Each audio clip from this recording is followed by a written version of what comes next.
সুপ্রিয় শিক্ষার্থীরা, তোমরা কেমন আছো? আশা করি সকলে সুস্থ এবং নিরাপদ আছো। আমিও আল্লাহর রহমতে ভালো আছি। Shimul memorial north south school and কলেজে অনলাইন ক্লাসে তোমাদের সকলকে স্বাগত। উপস্থাপনায় আমি মোসাম্মদ লাভলি খাতুন, সহকারী শিক্ষক, Shimul memorial north south school and college, Rajshahi.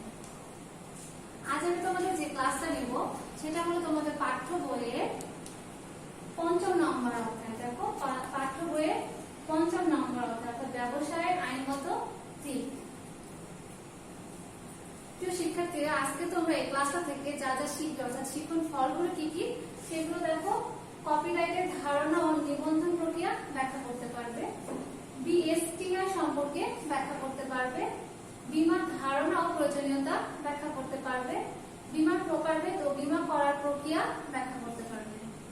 আজ আমি যে বিষয়গুলো নিয়ে আলোচনা করব, আলোচ্য বিষয়গুলো কি সেগুলো দেখো। Copyright, Bangladesh standard and testing institution অর্থাৎ বিএসটিআই, বীমার ধারণা ও প্রয়োজনীয়তা, বীমার প্রকারভেদ। প্রথমে যে বিষয়টা নিয়ে আলোচনা করব সেটা হলো কপিরাইট। দেখো, কপিরাইটটা কি? কপিরাইট একটি বুদ্ধিবৃত্তিক সম্পদ, একটি বুদ্ধিবৃত্তিক সম্পদ যা রক্ষা করার ব্যবস্থা না করলে এর স্বত্বাধিকার বা মালিক ক্ষতিগ্রস্ত হয়। অর্থাৎ গল্প, নাটক, প্রবন্ধ, কবিতা, জাতীয় সাহিত্যকর্ম, চিত্রকর্ম, চলচ্চিত্র, সঙ্গীত, ভাস্কর্য কপিরাইট দ্বারা সংরক্ষিত হয়। উদাহরণস্বরূপ বলা যায়, যখন কোনো বস্তুকে অর্থাৎ বইয়ের লেখক এবং প্রকাশের মধ্যে বইটি মুদ্রণ ও বাজারজাতকরণের জন্য একটি নির্দিষ্ট সময়ের চুক্তি হয়, একে কপিরাইট চুক্তি বলা হয়। চুক্তিপত্রে অবশ্যই মনে রাখবে সময়, রয়্যালটির পরিমাণ প্রভৃতি উল্লেখ থাকে। এটা তোমাদের প্রায় এমসিকিউতে এসে থাকে। ব্র্যান্ডের পণ্য, খেলা, তারকাদের নাম প্রভৃতি কপিরাইট চুক্তির মাধ্যমে বিবরণ করা যায়। প্রকৃতপক্ষে কপিরাইট চুক্তি পণ্য বাজারজাতকরণের একটি জনপ্রিয় উপায়। উপমহাদেশে 1912 সালে প্রথম কপিরাইট আইন প্রণীত হয়। দেখো, উপমহাদেশে 1912 সালে প্রথম কপিরাইট আইন প্রণীত হয়। বাংলাদেশে কপিরাইট আইন 2000 সাল প্রচলিত আছে, যা সর্বশেষ সংশোধন করা হয় 2005 সালে। অর্থাৎ এখন 2005 সালের আইন অনুযায়ী কপিরাইটটা প্রচলিত। কপিরাইট, এক কথায় কপিরাইট হলো এমন একটি বুদ্ধিবৃত্তিক সম্পদ যার মাধ্যমে অর্থাৎ সেবা বা পণ্য সৃষ্টিকারীকে সুরক্ষা প্রদান করা, অর্থাৎ তাকে আইনগত একটা সুরক্ষা প্রদান করা, অর্থাৎ সে যেন কোনো ক্ষতিগ্রস্ত না হয়, অর্থাৎ তার উদ্ভাবনে বা তার সৃষ্টিকর্মে যাতে কোনো ক্ষতি না হয়, অর্থাৎ বাজারে যেন নকল পণ্য না আসে, এই সুরক্ষাটা প্রদান করার জন্য কপিরাইট চুক্তিটা অর্থাৎ কপিরাইট আইনটা খুবই দরকার। এরপরে দেখো, আমি যে বিষয়টি নিয়ে আলোচনা করবো সেটা হলো Bangladesh standard and testing institution অর্থাৎ সংক্ষেপে বিএসটিআই। যদি বলা হয় বিএসটিআই পূর্ণরূপ কি, তাহলে তোমরা অবশ্যই সেটা পারবে। কোন বিশেষ পণ্য উৎপাদন ও বিপণন বা সেই বিশেষ পণ্যটিকে বাজারে প্রচলিত পণ্য থেকে আলাদা হিসেবে প্রতিষ্ঠিত করতে চাইলে, অর্থাৎ পণ্যটাকে একটু স্বতন্ত্র বা আলাদাভাবে যদি প্রতিষ্ঠা করতে হয়, সেক্ষেত্রে অবশ্যই বিএসটিআই কর্তৃক অনুমোদিত হতে হবে।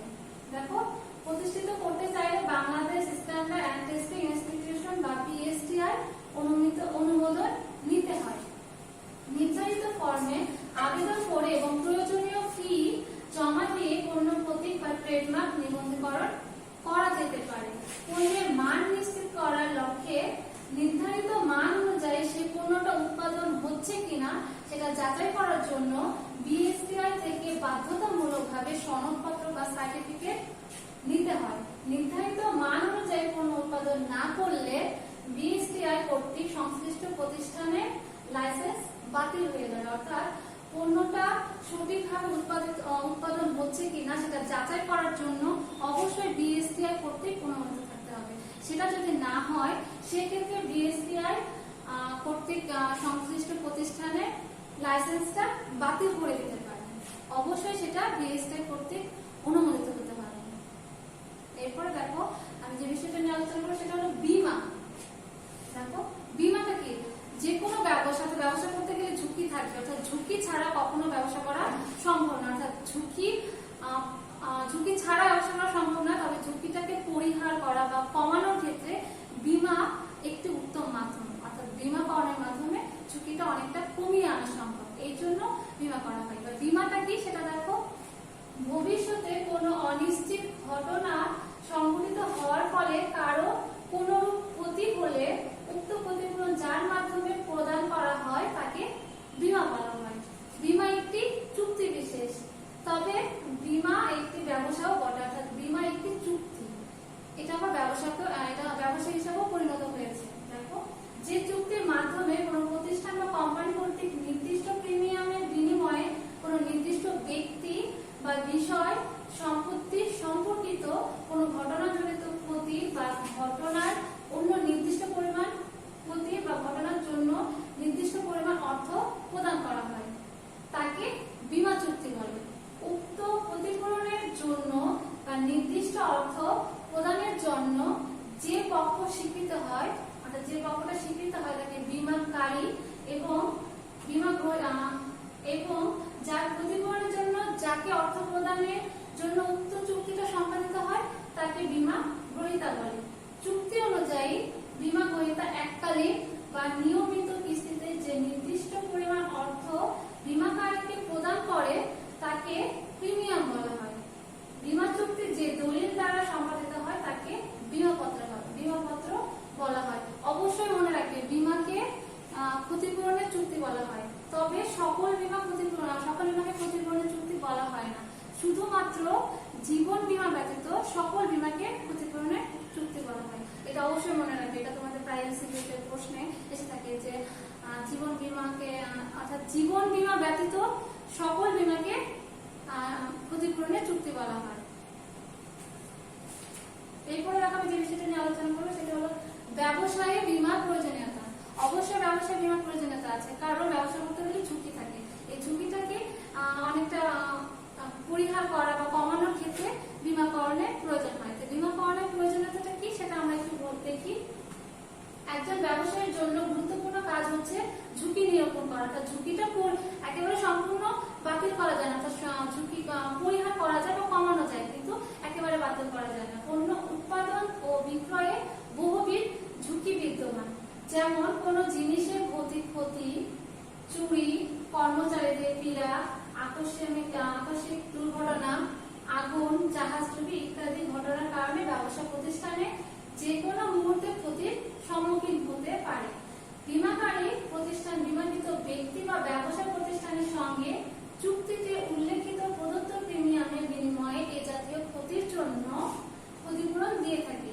ব্যবসায়ে ঝুঁকিগত প্রতিবন্ধকতা ও অনিশ্চয়তা দূর করে ব্যবসাকে গতিশীল করার ক্ষেত্রে বীমার প্রয়োজনীয়তা অপরিহার্য। অর্থাৎ ঝুঁকিটা বিভিন্ন প্রাকৃতিক হতে পারে, আবার অপ্রাকৃতিক হতে পারে। যেমন প্রাকৃতিকের মধ্যে যেমন ঝড়, ঘূর্ণিঝড়, সাইক্লোন এগুলো। আর যদি অপ্রাকৃতিক বলা হয়ে থাকে যেমন চুরি, ডাকাতি, তারপরে কোনো দুর্ঘটনা, অ্যাক্সিডেন্ট, অগ্নিজনিত বা কোনো ক্ষতির কারণেও বীমা ক্ষতিগ্রস্ত হতে পারে। এই জন্য বীমার প্রয়োজনীয়তা অবশ্যই অপরিহার্য, অর্থাৎ গুরুত্বপূর্ণ।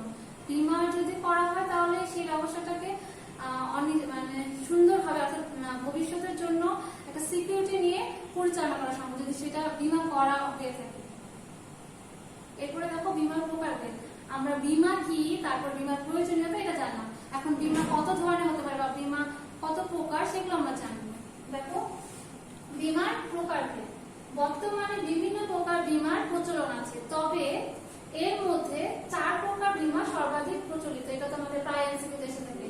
সর্বাধিক প্রচলিত বীমা কত প্রকার? সর্বাধিক প্রচলিত বীমা 4 প্রকার। এছাড়াও এইগুলো ছাড়াও আরো কিছু বীমা রয়েছে, যেমন চৌর্য বীমা, দাঙ্গা বীমা, মোটর বীমা, তারপর শস্য বীমা, এগুলো আছে। তবে প্রচলিত বীমা 4 প্রকার। দেখো, জীবন বীমা। যে বীমা চুক্তির মাধ্যমে বীমাকারী বীমা কিস্তির বিনিময়ে বীমা গ্রহণকারী ব্যক্তিকে বা তার নির্বাচিত ব্যক্তি বা উত্তরাধিকারীকে একটি বিশেষ সময় পরে বা বীমা গ্রহীতার মৃত্যুতে বীমাকৃত অর্থ প্রদান করে থাকে, সেই বীমা চুক্তিকে জীবন বীমা বলা হয়। অর্থাৎ জীবন বীমাকে ক্ষতিপূরণের চুক্তি বলা হয় না, জীবন বীমা ব্যতীত সকল বীমাকে ক্ষতিপূরণের চুক্তি বলা হয়। যেহেতু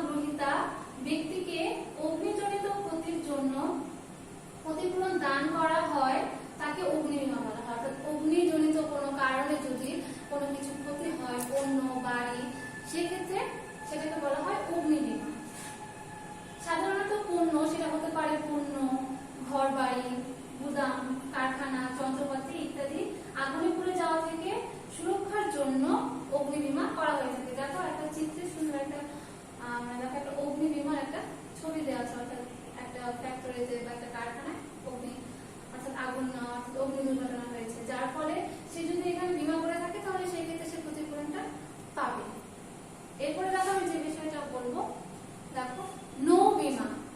যে বিমায় নদী ও সামুদ্রিক যাত্রা থেকে সৃষ্ট ঝুঁকির জন্য ক্ষতিপূরণ দেওয়ার প্রতিশ্রুতি দেওয়া হয় তাকে নৌ বীমা বলা হয়। অর্থাৎ অনেক সময় পণ্য আনা নেওয়ার ক্ষেত্রে মালবাহী বা জাহাজটা ডুবে যেতে পারে, সেক্ষেত্রে যদি আমাদের নৌ বীমাটা করা হয়ে থাকে তাহলে সে অনেকটা মানে তার ভালো হবে, কারণ সে তো তার অনেকটা ক্ষতি হয়ে যেত, সে তো সেই ক্ষেত্রে সে ক্ষতিপূরণটা পাচ্ছে, সেক্ষেত্রে নৌ বীমাটা অনেকটা দরকার।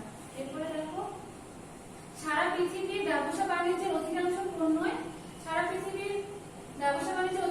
পণ্যই নৌপথে পরিবাহিত হয়, তাই নৌপথে বিরাজমান ঝড় ঝঞ্ঝা ঢেউ সুনামি দস্যুতা যুদ্ধ বিগ্রহ সহ সকল প্রকার ঝুঁকি এড়াতে নৌ বীমা করা হয়ে থাকে। চিত্রে একটা নৌ দুর্ঘটনার ছবি দেওয়া আছে। এরপরে দেখো সর্বশেষ, অর্থাৎ বীমা যে সর্বাধিক প্রচলিত 4 প্রকার, তার মধ্যে সর্বশেষ যে 4 প্রকার আছে সেটা রয়েছে দুর্ঘটনা বীমা। ব্যক্তির জীবন বা সম্পত্তির বিনাশের ঝুঁকি দুর্ঘটনা বীমার আওতাভুক্ত। অর্থাৎ ব্যক্তির জীবন বা সম্পত্তির বিনাশের ঝুঁকি দুর্ঘটনা বীমার মধ্যে পড়ে, অর্থাৎ দুর্ঘটনা বীমার আওতাভুক্ত। এই জাতীয় বীমা সপ্তাহ অনুসারে নির্দিষ্ট প্রিমিয়ামের পরিবর্তে আশঙ্কিত দুর্ঘটনাজনিত ক্ষতি সংঘটিত হলে, অর্থাৎ কখনো যদি হঠাৎ বা আকস্মিকভাবে কোনো দুর্ঘটনা হয়ে থাকে, অ্যাক্সিডেন্ট হয়ে থাকে, সেক্ষেত্রে সেটাকে বলা হয় দুর্ঘটনা বীমা। সংঘটিত হয়ে থাকলে বীমাকারী বীমাকর্তাকে ক্ষতিপূরণ প্রদান করে। অর্থাৎ দেখো চিত্রে একটা অ্যাক্সিডেন্ট, একটা দুর্ঘটনার ছবি দেওয়া আছে, অর্থাৎ একটা বাসের সাথে একটা মাইক্রোবাস অ্যাক্সিডেন্ট হয়েছে, সেক্ষেত্রে সে যদি বীমা করে থাকে তাহলে অবশ্যই তাহলে বীমাকর্তাকে ক্ষতিপূরণ প্রদান করবে। এরপর আমি আজকে যে ক্লাসটা নিলাম সেই ক্লাসের উপরে কিছু মূল্যায়ন প্রশ্ন আছে, সেগুলো একটু দেখো। সর্বাধিক প্রচলিত বীমা কত প্রকার? আমি অনেকবার বলেছি, তোমরা নিশ্চয়ই পারবে, আমাকে বলে দিতে হচ্ছে না। কপিরাইট বলতে কি বোঝায় এটাও তোমরা পারবে। বিএসটিআই কোন মন্ত্রণালয়ের অধীন? এটাও তোমরা নিশ্চয়ই পারবে। আর আগামী দিন আমি যে ক্লাসটা নিলাম সেই ক্লাসটার উপর আগামী দিন রিভিশন টপ প্লেস অধ্যায় 5। আর সকলে অবশ্যই বাসায় থাকবে, সাবান পানি দিয়ে বারবার